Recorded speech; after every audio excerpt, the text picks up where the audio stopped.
안녕하십니까. 법알목 가이드의 박남주입니다. 신성현 변호사입니다. 유튜버 갑수목장 기억나시죠? 동물학대 및 사기 혐의로 고발당했던 고양이 유튜브 영상을 올리던 사람입니다. 유기묘를 입양한 척 했지만 실제로는 펫샵에서 돈을 주고 입양한 사실이 지인의 폭로로 인해서 밝혀졌고, 그 거짓된 유기묘들을 위해 사용한다면서 1,700여만 원의 후원금을 받아서 사기 혐의로 경찰 조사가 이루어졌는데요. 그 중간 결과가 1년여 만에 나왔습니다. 과연 거짓에 기반을 두고 컨텐츠를 제작하면 성공한다는 이런 명언을 남긴 박갑수 씨의 사기극은 어떻게 처리가 되고 있을까요? 신 변호사님, 이 갑수목장 채널의 운영자 박갑수 씨는 무슨 혐의로 고발을 당했었죠? 예, 이 박갑수 씨는 한 동물보호단체에 의해서 고발을 당했는데, 혐의를 보니까 동물보호법 위반, 또 사기, 그리고 이름이 좀 긴데 기부금품의 모집 및 사용에 관한 법률 위반, 이렇게 세 가지 혐의로 고발을 당했다고 합니다. 자, 하나하나 살펴보겠습니다. 동물보호법 위반 혐의는 어떻게 됐습니까? 네, 결론부터 말씀드리자면 혐의 없다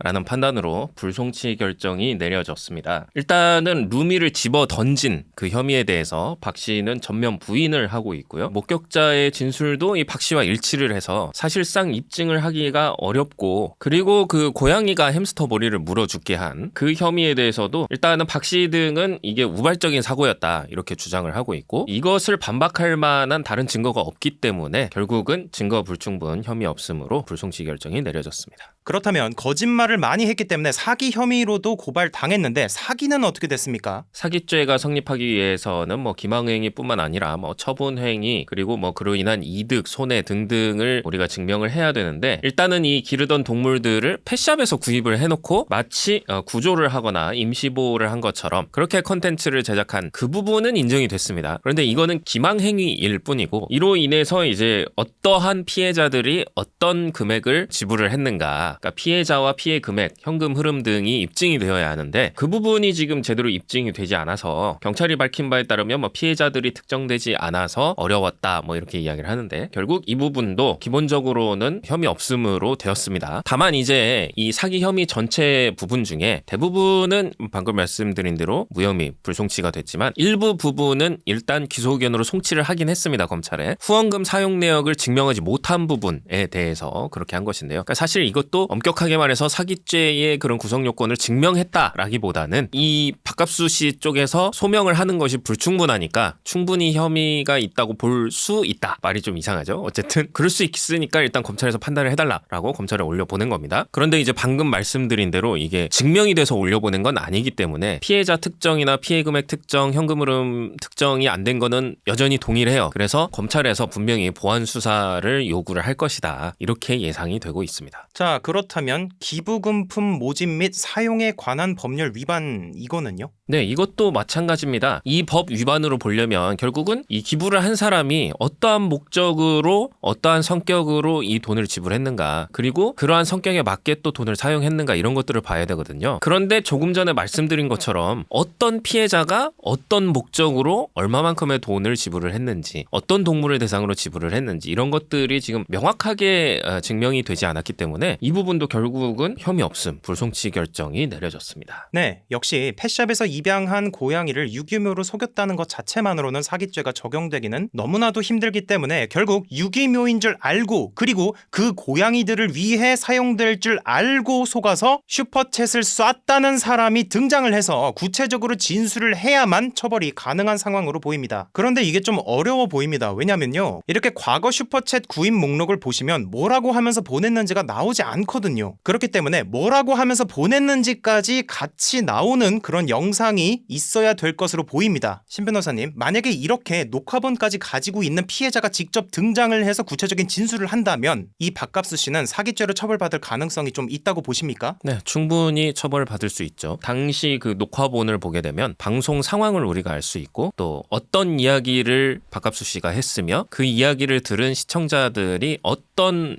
이유로 슈퍼챗을 이렇게 쏴주셨는지, 이런 것들을 알 수가 있습니다. 그렇다고 한다면 충분히 사기 혐의가 입증이 될 것이고요. 그리고 만약에 이 녹화본이 없다고 하더라도 방금 말씀하신 그 실제 후원을 하셨던 분들이 굉장히 많이 나타나서 동일한 진술을 해주신다면 유기묘인 줄 알고 했습니다. 유기묘가 아니었다면 후원하지 않았을 것입니다. 이런 진술들을 굉장히 많은 분들이 해주신다면 그거 자체로도 이미 증거가 될 수 있기 때문에 사기죄로 처벌받을 확률이 높다 이렇게 말씀드릴 수 있겠습니다. 이런 사기꾼들이 더 이상 유튜브를 통해서 시청자들을 현혹하지 못하게 하려면 일단 이번 사건만이라도 제대로 처리가 돼서 처벌을 직접 받는 것을 사람들이 봐야지 될 것 같습니다. 실제 후원을 하셨던 분들께서 나타나셔서 경찰서에 가셨으면 좋겠네요. 네, 오늘도 끝까지 시청해주셔서 대단히 감사합니다.